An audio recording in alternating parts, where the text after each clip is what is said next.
This is the AI News Flash for June 10th, 6 p.m. UTC. First up, Frontier AI has earned only a C- on a research-level mathematics test on a tough benchmark called the First Proof Project, created by mathematicians from Harvard and Stanford.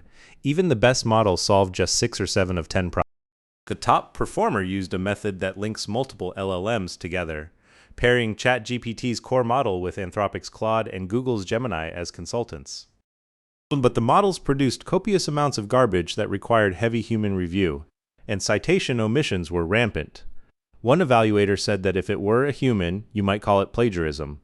Costs reached nearly $1,000 per problem. Next, the United States is shortening the deadline for federal agencies to patch security flaws to just 3 days, as AI-powered cyber threats rise.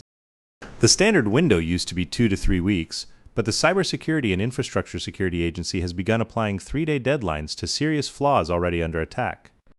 The shift was driven by concerns that Anthropic's new Mythos model could accelerate the discovery and exploitation of software vulnerabilities.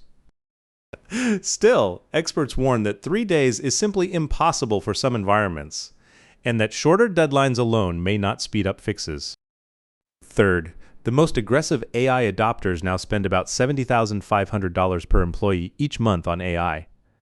According to the RAMP AI Index, that figure is for the top 1% of firms.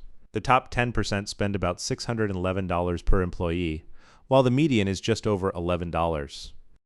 These leading firms tend to mix and match, bouncing between multiple frontier models and cheaper open-source platforms. Their spending rose 14% in the past month. Even so, that $7,500 is still less than the roughly $16,000 a software engineer earns monthly, putting the cost of AI versus people back in focus. Finally, the ETF industry is facing structural disruption from the spread of AI. John Van Eck, CEO of asset manager Van Eck, named 2 disruptive forces: AI proliferation and the growing complexity of private markets. He warned that as AI floods the market with copycat products, it will become far harder for ETF providers to differentiate themselves. It is a striking sign that AI is starting to challenge the very purpose of the asset management business. That's all for this AI News Flash.